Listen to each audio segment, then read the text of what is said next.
Oh. What's up, everybody? Welcome to another episode of Wisconsin Fishing and Outdoors, and today is a special day.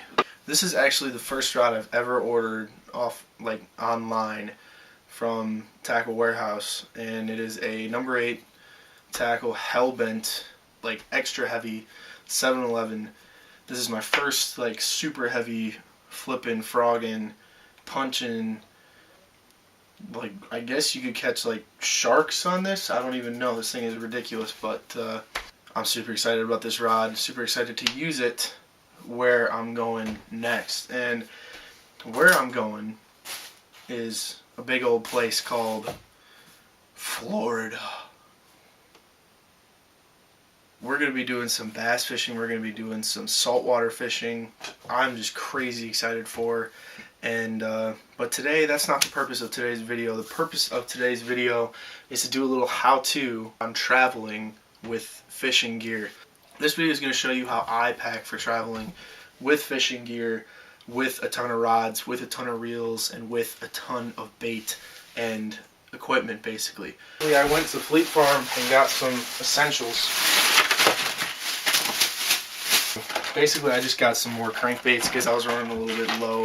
Just some Arashis, some deep diving Bagley baits here, another jerk bait because I thought that color looked pretty sick, a couple more square bills. So this is all going to come in handy when we're fishing kind of clearer water.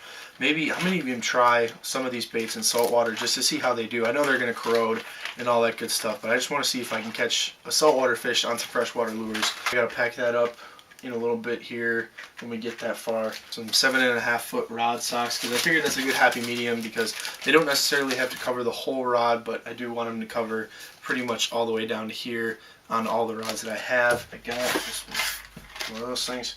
And now I'm going to get to show you how I package all these rods and all that good stuff. It may seem like an obvious thing, but for some people maybe it's not. Maybe they think they can do this, but take the reels off of the rod.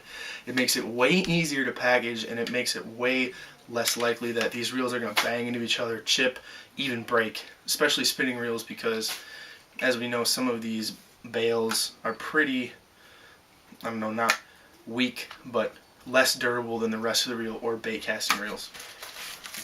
And then these rod socks, I'm not too big on spending a ton of money on fishing stuff. Or you get what you pay for, but I mean, if it's a rod sock, basically you just need something to cover up those guides. So I've got these two Zebco Omegas. Basically, these are going to be for the saltwater application of, well, the saltwater part of the trip that is going to be going out. You also don't want the rod sock to be too big, because obviously you want all your rods to fit in the rod container. So whether you have a big old rod case or a tube or whatever, it doesn't really matter. You just need something to protect those rods and give it a little bit of a cushion for when those, airplane employees are throwing them up onto the deck and all that good stuff. Obviously, before you go, you're going to want to tape this shut, obviously, because this is really close to being not fitting. So that's a good though. There's not, I mean, it's not shaking around, it's not moving, there's nothing banging into each other, so that's always a good thing. Off of this room. That's where that's going to have to go. What setups, what kind of tactics am I going to be using? All of that has to go into how you pack numerous tackle boxes. So basically I have these loosely labeled. So this one's bait fish. This is basically any crankbaits that I have.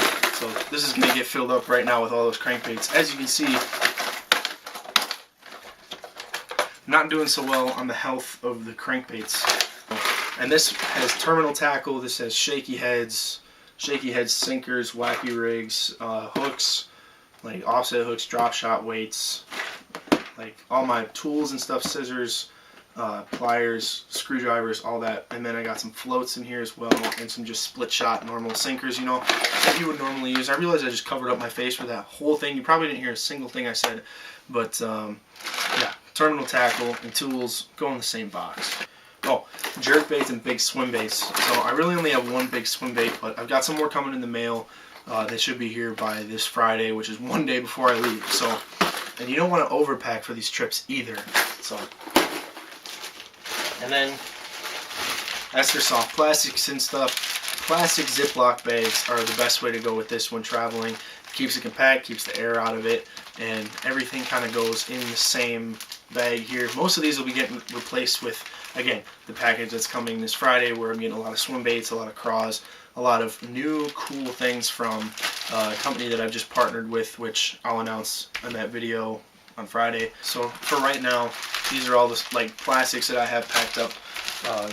All the drop shots, finesse worms go in one thing, trailers and craws go in another.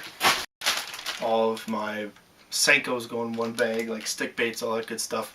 And then all of like the odds and ends, like little grubs and all that good stuff, goes in another bag. All my line goes in here too. I'll have, like, this side will be all fluorocarbon, this side will be braid and mono. Everything goes into this bag. Like everything there goes into that bag. So time lapse starts.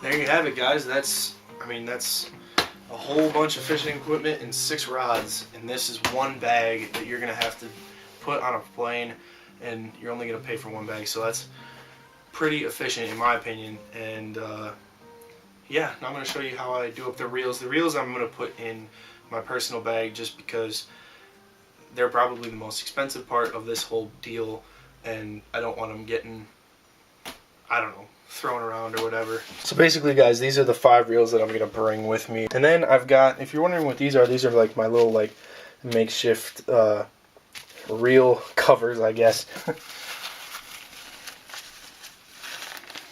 And then basically it just gives it a nice little padding thing there. And then cinch her up. I usually tie it once or twice. So you get a nice little pouch for your reel. It's padded. It's going to be protected a little bit more than it would be if it was just laying out in a bag or whatever. So then after you've got all your reels packaged up like that in some kind of protective thing, whether it's a reel cover or like just a little package like this, I always label them so I know which one they are, even though that might sound stupid because you're just going to take it out anyways. But I always label them just to kind of know which bag goes to which, so because they kind of stretch out. And then I'm going to put those in a Ziploc bag as well. So just to kind of give it a little bit extra protection, just in case they get banged around or whatever. And then what I'm going to do is I'm going to put this bag in the middle of all my clothes, all my like just normal stuff that you would take on a trip, just so it gives it a little bit extra padding, just in case again they get banged around or whatever. But that's a pretty safe way to put all your reels in the thing. I mean, obviously there's cases for reels or whatever, but you don't have to spend a ton of money to basically keep your reels nice and safe, and just basically so they don't get broken and all that good stuff. I hope you guys enjoyed today's video. I know it was kind of just a short little thing, and it's not really what I usually like to do, but I thought, you know, I haven't seen a lot of these videos of people showing how to actually pack for a fishing trip, because obviously you don't want to go somewhere and spend hundreds and hundreds of dollars on equipment that you could have just brought with you for like 30 bucks extra to pack a bag. That's basically the whole video. Thank you guys so much for watching. Hopefully you guys learned something. Hopefully this will help you sometime in the future. That's what these videos are meant to be anyways. Thanks for watching. I'll see you guys in Florida, or on the way to Florida, or on the way to Texas, because we're going to Texas before Florida, but that's a whole nother story for a different day. We'll see you next time on Wisconsin Fishing and Outdoors.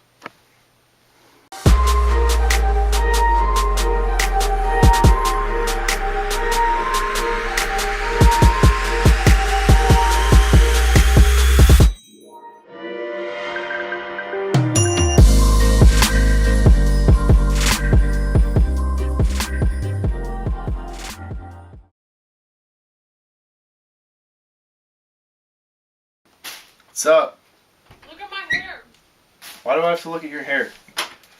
Yeah, don't mind me. Just shooting a video here. You're on YouTube now, just so you know. Look at it.